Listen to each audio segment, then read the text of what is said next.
Hai semua, selamat datang kembali di channel Dukot Multivideo. Di kesempatan kali ini, kita akan bernostalgia mengingat kembali kecanggihan peralatan komunikasi di era 80 sampai dengan 90-an sampai dengan 2000-an. Yang mungkin pernah kalian miliki salah satunya.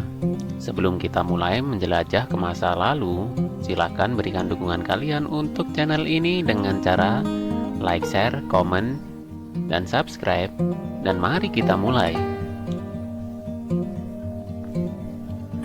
Di era 80 sampai dengan 90-an, kamu mungkin pernah merasakan sulitnya mendapatkan alat komunikasi jarak jauh seperti sekarang ini. Jangankan mau ngobrol via telepon, mau sekedar kirim kabar pada saudara atau pacar saja, jika jaraknya jauh, maka kita harus pergi ke kantor pos untuk mengirimkan surat. Setiap surat yang dikirimkan melalui kantor pos, tarifnya dihitung berdasarkan jaraknya. Semakin jauh jarak yang dituju, maka semakin lama kabar yang dibungkus dalam surat pos itu sampai tujuan. Kirim pesan via pos sama halnya dengan kirim paket di zaman sekarang. Dan jika dibandingkan dengan zaman sekarang, tentu sangat jauh berbeda estimasinya.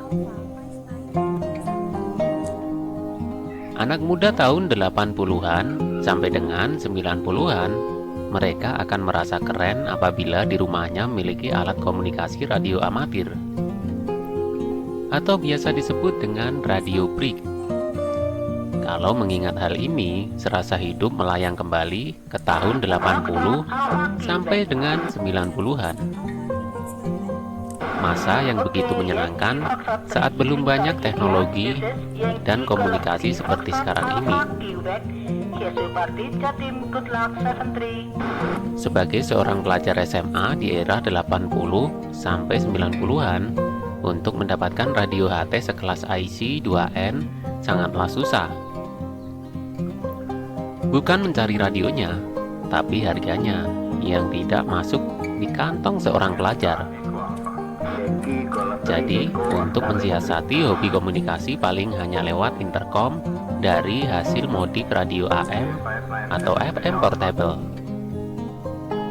Namun sayangnya, jarak yang hanya antar tetangga ini membuat anak muda zaman dulu tidak puas.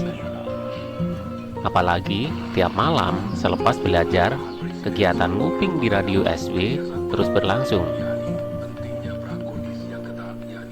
Tak jarang pula anak muda generasi 80-an dan 90-an ini mendapatkan kenalan baru melalui aktivitas ngebreak. Bahkan ada yang menemukan jodoh melalui kegiatan komunikasi di udara ini.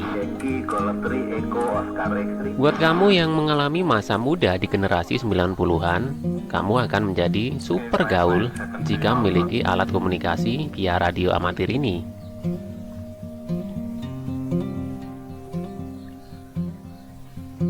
Di era 90-an sampai dengan 2000-an, masuklah era komunikasi, wartel, dan telepon umum di beberapa kota untuk fasilitas komunikasi. Anak muda di era 2000-an masih ada yang memanfaatkan wartel untuk sekedar kirim salam melalui radio sambil berharap orang yang disukai bisa mendengarkan radio tersebut. Nelpon via wartel, dan sebelumnya harus ngantri berjam-jam untuk ngungkapin perasaan cinta yang jadi perantaranya ya penyiar radio juga.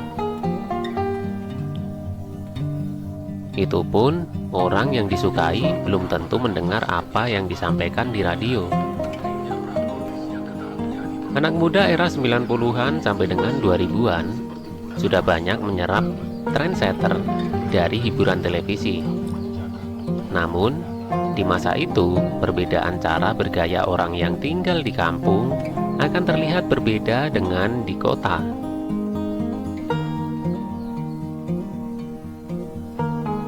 Sebab, trendsetter yang ada di televisi seringkali menayangkan acara hiburan mak lampir dan grandong.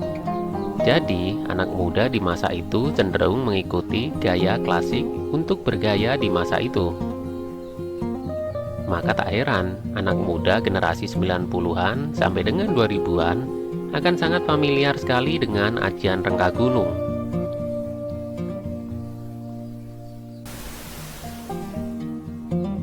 Sangat jauh berbeda dengan zaman sekarang.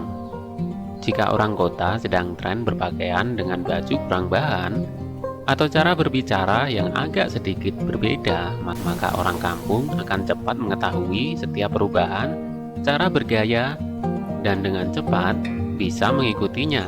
Sehingga saat ini kan sulit membedakan antara orang kampung dan orang kota jika hanya dilihat dari cara berpakaian dan berbicara. Kamu nggak kenapa-napa kan? Kamu bertanya-tanya aku kenapa? Di era 2000-an, setelah masuk alat komunikasi ponsel, generasi muda di masa itu akan sangat terlihat keren dan gaul apabila sudah memiliki ponsel dengan merek Nokia, Motorola, Siemens, atau Sony Ericsson. Layar HP masih monokrom dan hanya bisa untuk telepon dan SMS saja. Kirim pesan SMS di era 2000-an ini sangat mahal. Satu SMS harganya Rp300 atau bahkan lebih, tergantung providernya.